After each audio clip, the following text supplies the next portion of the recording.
So guys, ngayon ay nandito na ako sa liguan. Tapos mag-shampoo na ako. Maglalagay na ako ng shampoo sa aking ulo. Yan siya. Good. So ayan na nga guys. So maglalagay tayo ng shampoo sa ating ulo. So ganito po ako maligo. Unahin ko talaga yung buhok. So ibababad ko muna to siya ng mga ilang minuto para malambot po siya.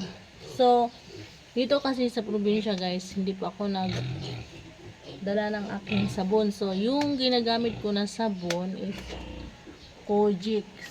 So ito yung Kojic. Ayan. So Kojic to ng mama ko nanghiram ako ng Kojic. So maghilamos muna tayo.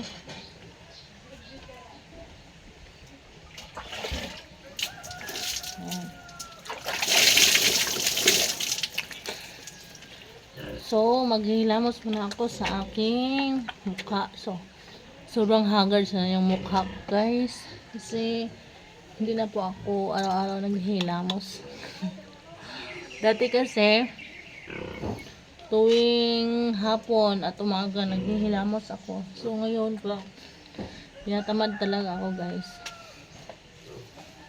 So, itong Kojic na to, hindi ko alam kung anong pangalan. So,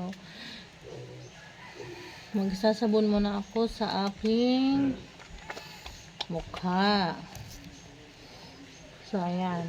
So, ibababad muna natin ng mga ilang minuto para maganda po ang resulta.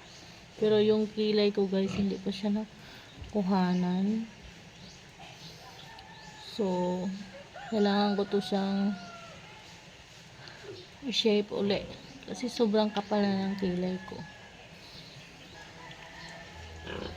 So, mag-aantay lang ako ng ilang minuto. So, yung Kojic na to, hindi siya masyadong matapang. Kasi, unlike sa ginamit ko dun sa Manila, sobrang tapang talaga ng aking sabon, nanghahapdi dito. Pero ito, ewan ko anong tawag nito. Wala kasing pangalan eh. Kojic lang siya. So, hindi siya matapang. Unlike sa aking ginagamit, sobrang tapang talaga. So, ito na nga guys. Babalawan na natin. Babalawan ko na. So, as you can see, malambot po siya.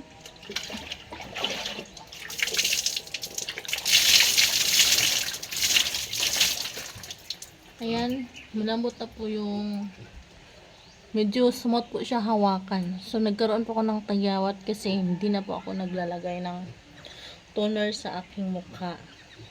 So, yung ano naman, yung hair ko, hindi ko na po siya lalagyan ng cream syrup kasi nga guys, naubusan po kami ng cream syrup dito. So, ayan, shampoo lang muna yung ilalagay ko.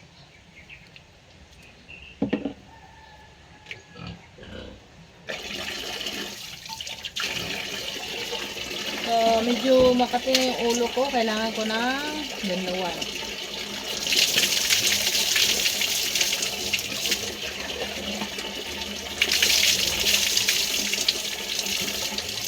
So, ayan. Mas maganda na ibababad yung buhok mo ng ibababad mo siya ng mga ilang minuto para malambot po siya.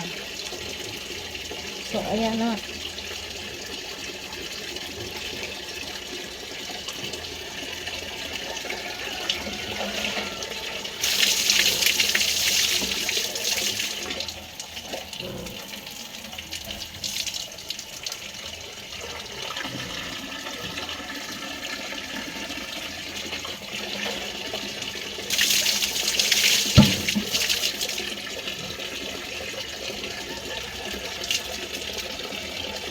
So, ayan na nga guys. So, magsasabon. Hala, grabe.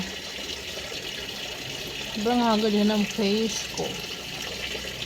So, sasabunan ko kaya ito uli guys. Para matanggal itong mga tagyawat sa aking mukha. Parang nangingitim.